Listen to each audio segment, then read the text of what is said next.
కేరళ వాయనాడ్లో ప్రకృతి విపత్తు దేశాన్ని కలిచివేసింది. వందల మంది మరణాలను మనం చూసాం. కొన్ని వందల మంది ఇంకా కూడా ఆచూకీ లభించాల్సి ఉంది. ఆర్మీ ఆపరేషన్స్ చూసాం. బలా అన్నట్టుగా ఆర్మీ ప్రదర్శనలు ఉన్నాయి. రెయిన్బోలు కష్టపడి చాలా మంది వెలికి తీశారు ఆర్మీ సిబ్బంది. మరికొంతమందిని సజీవంగా కూడా వారు కాపాడడం జరిగింది. సో ఎక్కడ చూసినా కూడా ఆర్మీ ప్రశంసలు పొందుతోంది. అయితే వాయనాడ్ జరిగినటువంటి ప్రకృతి విపత్తు కారణంగా ఆర్మీ ప్రదర్శన విన్నవారు ఎవరైనా కూడా ఆర్మీకి సెల్యూట్ చేయాల్సిందే. భారత ఆర్మీని కొనియాడాల్సిందే. ప్రపంచ దేశాలు ఈరోజు భారత ఆర్మీ ప్రదర్శనలు చూసి ఇప్పటికే విస్తుపోతున్నాయి. అది మరింతగా వాయనాడ్లో జరిగినటువంటి ప్రకృతి విపత్తులో ఆర్మీ ప్రదర్శనలు చూసిన తర్వాత ఇక తిరిగెవరు లేని రకంగా ఆర్మీ ప్రశంసలు పొందుతోంది. ఇండియన్ ఆర్మీ ఎక్కడ చూసినా కూడా ఈరోజు కొనియాడబడుతోంది. అయితే ఆర్మీ పనితీరుపై దేశవ్యాప్తంగా ప్రశంసలు వెలువెత్తిన నేపథ్యంలోనే ఒక మూడో తరగతి చదువుతున్నటువంటి కేరళకు సంబంధించిన ఒక చిన్న అబ్బాయి ఒక లెటర్ రాశాడు. మాస్టర్ రాయన్ ఆయన పేరు. రాయన్ ఆర్మీకి లెటర్ రాశారు. అయితే ఆ లెటర్లో ఏ అంశాలు నేను పరిశీలిస్తే, మై డియర్ ఆర్మీ, వాయనాడ్ వరదల్లో మీ పనితీరు చాలా అద్భుతంగా ఉంది. వాయనాడ్ ప్రజల్ని వరదల్లో నుంచి మీరు ఎలా రక్షించారో నేను కళ్ళారా చూశాను. మీ ప్రాణాలు పణంగా పెట్టి మమ్మల్ని అందరినీ కూడా కాపాడారు. రాత్రంతా నిద్రాహారాలు మాని బిస్కెట్లు తింటూ నిరంతరాయంగా శ్రమించి మీరు మమ్మల్ని కాపాడుకున్నారు. మా కడుపు మాకు కొంత జీవాన్ని మరోసారి పోశారు. మా కోసం మీరు బ్రిడ్జి కట్టారు. ఆ ఘటన నన్ను బాగా కదిలించింది. పెద్దయ్యాక నేను కూడా ఆర్మీలోకి వస్తాను. ఇక్కడ మీరు గమనించండి, ఆర్మీ చేసినటువంటి ఆ దృశ్యాల్ని, ఆర్మీ చేసినటువంటి ఆ సాహసోపేతమైనటువంటి ఆ పూర్తి స్థాయి విశేషాలని కూడా ఆ చిన్న అబ్బాయి చూశాడు. రాయన్ అనే వ్యక్తి చూశాడు. ఆయన చలించిపోయి ఒక లేఖ ద్వారా ఆ చిన్న బుడ్డోడికి ఆర్మీ చేసినటువంటి దృశ్యాలు, ఆర్మీ చేసినటువంటి ఆ సాహసాలు చాలా బాగా నచ్చాయి. వారికి సెల్యూట్ చేస్తూ లేఖ రాయడం ఒకే ఎత్తు అయితే, మరొక వైపు ఆ సాహసోపేతమైనటువంటి చర్యలకి తాను కూడా ఇన్స్పైర్ అయ్యాను, నేను కూడా ఆర్మీలోకి రావాలనుకుంటున్నాను అంటే మీరు గమనించాలి, ఇక్కడ ఆర్మీ తన సాహసోపేతమైనటువంటి చర్యల కారణంగా అందరినీ ఆశ్చర్యచకితుల్ని చేయడం కాకుండా ఆర్మీలోకి రావాలనే ఒక అంశాన్ని, ఒక సూపర్ హీరో అంటే ఈ రకంగా ఉంటారనే ఒక విషయాన్ని ప్రజలకు చేరవేస్తూ మరింతగా ఆర్మీలో చేరేటువంటి వారిని కూడా ఇన్స్పైర్ చేసింది. ఒక మూడో తరగతి చదువుతున్నటువంటి ఒక చిన్న అబ్బాయి ఇన్స్పైర్ అయ్యాడంటే అర్థం చేసుకోవచ్చు యావత్ దేశం మొత్తం ఏ రకంగా వారిని కొనియాడుతుంది అనేది. ఆయన మాట్లాడిన మాటలు చూద్దాం. పెద్దయ్యాక నేను కూడా ఆర్మీలోకి వస్తా, మీలాగే దేశానికి సేవ చేస్తా. రాయన్ లేఖపై ఆర్మీ కూడా స్పందించింది. ఇక ఈ రకమైన మాటలు మాట్లాడిన తర్వాత ఆర్మీ కూడా స్పందించింది రాయన్ లేఖకి. అయితే రాయన్, నీ మాటలు మా గుండెని తాకాయి. నీలాంటి హీరోలే మాకు ఇన్స్పిరేషన్. రాయన్, నువ్వు త్వరగా పెద్ద ఆర్మీలోకి వచ్చేసాయి. నువ్వు ఆర్మీ దుస్తుల్లో మాతో పాటుగా ఈ దేశానికి సేవ చేస్తే చూడాలని మాకు కూడా ఉంది అంటూ సౌతర్న్ ఆర్మీ కూడా ఆయనకి లేఖకు స్పందించి సమాధానం చెప్పింది. నీ రాక కోసం మేము ఎదురు చూస్తున్నాం. నీ ధైర్యానికి, నువ్వు మాకు ఇచ్చిన ఇన్స్పిరేషన్కు thank you so much warrior అంటూ కూడా రాయన్ లేఖకి ఆర్మీ స్పందిస్తూ ఈ లేఖను పొందుపరిచింది. మొత్తం మీద సోషల్ మీడియాలో ఈ రెండు లెటర్స్ కూడా వైరల్గా మారాయి.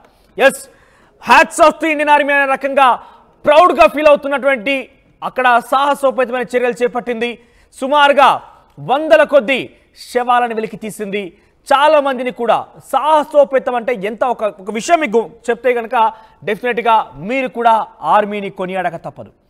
ఒక తల్లి తమ కుమారుని తన పిల్లల్ని కాపాడుకునేందుకు ఒక గుహలో వారందరినీ కూడా దాచిపెట్టింది. ఆ వరద వస్తున్న నేపథ్యంలో తర్వాత ఆ వరద తగ్గుముఖం పెట్టిన తర్వాత వారికి ఆహారం అందించేందుకు తిరిగి కొంత ఆహారం వెతుకులాట్లో ఆ తల్లి పడిపోయింది. అయితే ఆ తర్వాత అటవీ ప్రాంతంలో తిరుగుతూ ఆ పిల్లల్ని దాచిపెట్టినటువంటి గుహని మర్చిపోయింది ఆ తల్లి. తర్వాత ఆ తల్లిని ఆర్మీ సిబ్బంది కంటపడింది. ఆర్మీ సిబ్బంది ఆ తల్లి దగ్గరికి వెళ్ళి ఏం జరిగిందని పూర్తి విషయాన్ని తెలుసుకొని 8 గంటల పాటు కొండ చర్యలపైకి ట్రెక్కింగ్ చేసి ఒక సాహసోపేతమైనటువంటి చర్యకి ఒడిగట్టి వారు ఆ పిల్లల్ని కాపాడారు. ఆ తర్వాత ఆ వరదలో, వర్షంలో చలికి వణికిపోతున్నటువంటి ఆ పిల్లల్ని హత్తుకున్నారు. వారందరూ కూడా చాలా ప్రేమగా హత్తుకున్నారు. ఆ తర్వాత 8 గంటల పాటు ట్రెక్కింగ్ చేస్తూ వెళ్ళినటువంటి మార్గం గుండానే తిరిగి కిందికి వచ్చారు. ఆకలితోన్నటువంటి పిల్లలకి ఆహారం అందించారు, నీరు తాగించారు. చలితో వణికిపోతున్నటువంటి ఆ పిల్లలకి తమ దుస్తులు ఇచ్చి ప్రేమగా గుండెలకు హత్తుకున్నారు. ఇది ఒక ఘటన అయితే మరో ఘటనలో డాగ్ స్క్వాడ్ సహాయంతో ఆర్మీ సిబ్బంది ఒక వ్యక్తిని సజీవంగానే మట్టిలో కూరుకుపోయిన వ్యక్తిని గమనించారు. వెంటనే అక్కడికి చేరుకొని ఆ వ్యక్తిని పూర్తిగా కూడా మట్టి పైనటువంటి శిథిలాలను తొలగించి బయటికి లాగారు. సజీవంగా ఒక మృత్యుంజయుడిని బయటికి తీశారు ఆర్మీ సిబ్బంది. ఇవన్నీ ఒక ఎత్తు. 16 గంటల్లో ఒక బ్రిడ్జి నిర్మాణం జరిగింది. 25 టన్నుల బరువు గల వాహనాలు వెళ్లేటువంటి ఆ బ్రిడ్జ్ని ఏర్పాటు చేశారు. అయితే చురల్మల ముండక్కై ప్రాంతాలకు మధ్యటువంటి ఆ బ్రిడ్జ్ వరదల కారణంగా కొట్టుకుపోయింది.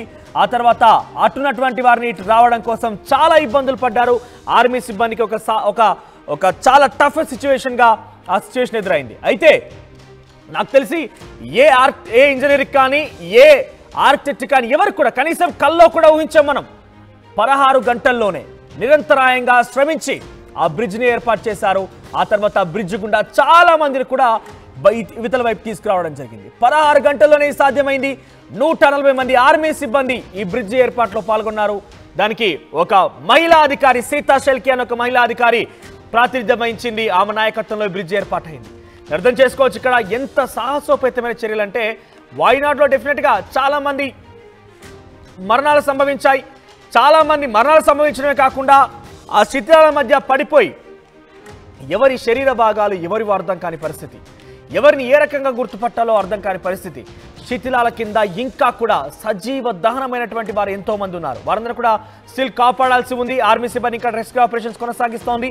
కానీ అక్కడ కాపాడేటువంటి సమయంలో కావచ్చు, అక్కడ రక్షణ చర్యలు చేపట్టేటువంటి సమయంలో కావచ్చు, ఆర్మీ ప్రదర్శనల్ని కూడా బలా అనేలాగా ఉన్నాయి. Hats off to Indian army అనే రకంగా ఈరోజు ఇండియన్సే కాదు ప్రపంచ దేశాలు కూడా కొనియాడుతున్నాయి. చాలా సాహసోపేతంగా ఉన్నటువంటి చర్యలు. ఎందుకంటే పూర్తిగా కూడా ల్యాండ్ స్లైడ్స్ జరిగాయి. మీరు గమనిస్తే 80,000 చదరపు మీటర్లలో ఉన్నటువంటి ఆ కొండ చర్యలు పూర్తిగా విరిగిపడి ఆ ఊర్ల మీరికి నామరూపాలు లేకుండా తుడిచిపెట్టుకుపోయింది.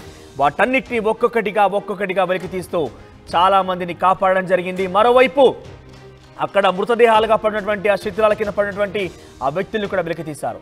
Hats off to Indian army అనిపించుకుంటోంది ఈరోజు మన ఇండియన్ ఆర్మీ. వారు ప్రదర్శనలతోని అందరితో హ్యాట్స్ ఆఫ్ చెప్పించుకోవడమే కాకుండా ఇన్స్పైర్ చేశారు. 3వ తరగతి చదువుతున్నటువంటి ఒక రాయన్ అనే కేరళ కుర్రోడు ఆర్మీకి లేఖ రాశారు. ఆర్మీ కూడా స్పందించింది. మేము త్వరగానే నువ్వు పెద్దయి మా ఆర్మీలో చేరి మాలాగే దేశ సేవ చూస్తూ మేము ఆ రకంగా చేస్తున్న నేపథ్యంలో నిన్ను చూడాలని మాకు ఉందంటూ కూడా ఆర్మీ ఆ లేఖకు రిప్లై ఇచ్చింది. సో మొత్తం మీద 2 లెటర్స్ ఇప్పుడు సోషల్ మీడియాలో వైరల్గా మారాయి. మీరు చూస్తున్నారా ఆ టీవీ స్క్రీన్ పైన ఆ లేఖకు సంబంధించిన అంశం. అయితే ఎందుకు ఆర్మీ సిబ్బంది ఆయన ఇన్స్పైర్ చేసిందంటే రైట్ సైడ్ బాక్స్లో మీకు కనబడుతుంది చూడండి. నిరంతరాయంగా బ్రిడ్జి ఏర్పాట్లో 16 గంటల పాటు కునుకు లేకుండా 6 రోజుల పాటు అంతా కూడా శ్రమిస్తున్నారు. రక్షణ చర్యల్లో పాల్గొంటున్నారు. వారంతా కూడా నిరంతరాయంగా శ్రమించి ఒక చిన్న కునుకు వేస్తూ అక్కడ కనిపించింది ఆర్మీ దృశ్యాలు మీరు చూస్తున్నారు. ఒకరిపై ఒకరు పడుకోవడం. అసలు వారికి మనం చూస్తే ఇళ్ళలో ఉన్న వారికి కనీసం కింద నేలపై పడుకోవడానికి కూడా ఇబ్బంది పడుతూ ఉంటాం. మనకి మ్యాట్రెస్ కావాలి, రకరకాల ఎక్స్పెక్ట్ చేస్తూ ఉంటాం. లగ్జరియస్ థింగ్స్ మనకు అలవాటు పడిపోయి ఉన్నాం. కానీ ఆర్మీ మనల్ని కాపాడుతూ ఒక చంటి పిల్లల్లాగా దేశ రక్షణలో వాళ్ళు మనల్ని కాపాడుతూ ఒకవైపు వారు రక్షణ చర్యల్లో పాల్గొంటూ నిరంతరాయంగా శ్రమించిన తర్వాత ఆ ఫోటో చూస్తే ఎవరైనా కూడా ఆర్మీకి సెల్యూట్ కొట్టాల్సిందే.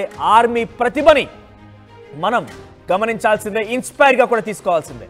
సో మొత్తం మీద వాయినాడ్ విపత్తుకి ఒక కుర్రాడు 3వ తరగతి చదువుతున్నటువంటి ఒక అబ్బాయి ఇండియన్ ఆర్మీకి లేఖ రాశాడు. ఆ లేఖ ఇప్పుడు సోషల్ మీడియా వైరల్ అవుతోంది. దానికి ఆర్మీ కూడా చాలా ఇన్స్పైర్ అయినట్టుగా ఆ రాయన్ మాటలకి వారు కూడా స్పందించారు. మొత్తం మీద 2 లెటర్స్ ఇప్పుడు సోషల్ మీడియాలో తెగ వైరల్ అవుతున్నాయి.